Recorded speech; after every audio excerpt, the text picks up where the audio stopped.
Syrian നഗരമായ ഹോംസിലെ Syrian orthodox cathedral ദേവാലയത്തിന് നേരെ സായുധ സംഘത്തിന്റെ വെടിവെപ്പ്.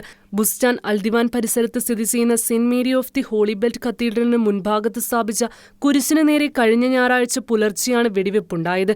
രാജ്യം കടന്നുപോകുന്ന നിലവിലെ സാഹചര്യത്തിൽ സിറിയയിലെ ക്രൈസ്തവ സമൂഹങ്ങൾ നേരിടുന്ന ഭയവും അരക്ഷിതാവസ്ഥയും വർദ്ധിപ്പിക്കുന്നതാണ് ആക്രമണമെന്ന് ഹോംസ് അതിരൂപത പ്രസ്താവിച്ചു.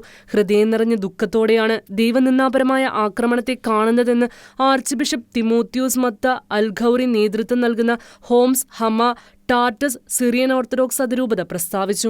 ക്രൂരമായ ആക്രമണത്തെ പൗരസമാധാനത്തിനും സഹവർത്തിത്വത്തിനും നേരെയുള്ള നേരിട്ടുള്ള ആക്രമണമായി കണക്കാക്കുന്നു. അത്തരം പ്രവർത്തനങ്ങൾക്ക് ഹോംസ് നഗരത്തിലെ സത്യസന്ധരായ സിറിയക്കാരുമായി യാതൊരു ബന്ധവുമില്ലെന്നും മറിച്ച് ഭിന്നത വിതയ്ക്കാനും അസ്ഥിരത സൃഷ്ടിക്കാനുമാണ് അക്രമികൾ ലക്ഷ്യമിടുന്നതെന്നും സഭാനേതൃത്വം പ്രസ്താവിച്ചു. സിറിയയിലെ ചരിത്രപ്രസിദ്ധ മരിയൻ തീർത്ഥാടന കേന്ദ്രമായ Saint Mary of Holy Belt Cathedral, Homs, Hama, ടാറ്റസ് എന്നിവിടങ്ങളിലെ സിറിയൻ ഓർത്തഡോക്സ് ആർച്ച് ബിഷപ്പിന്റെ ആസ്ഥാന ദേവാലയമാണ്. നിലവിലെ ഘടന 19-ാം നൂറ്റാണ്ടിലേതാണെങ്കിലും ക്രൈസ്തവ വിശ്വാസം വ്യാപിപ്പിക്കപ്പെട്ട ആദ്യ നൂറ്റാണ്ടുകൾ മുതൽ തന്നെ ഈ ദേവാലയം നിലനിന്ന സ്ഥലത്ത് ക്രിസ്ത്യൻ ആരാധനാലയങ്ങൾ നിലനിന്നിരുന്നു. AD 478 തന്നെ ഹോംസിൽ മറിയത്തിന് സമർപ്പിച്ചിരുന്ന ദേവാലയം നിലനിന്നതായും ചരിത്രമുണ്ട്. ഏറെ ചരിത്ര പ്രാധാന്യമുള്ള ദേവാലയത്തിന് നേരെ നടന്ന ആക്രമണത്തിൽ ശക്തമായ അന്വേഷണം ആവശ്യപ്പെട്ട് സിറിയൻ ഭരണകൂടത്തെ സമീപിച്ചിരിക്കുകയാണ് സഭാ നേതൃത്വം. International desk, Shekinah news.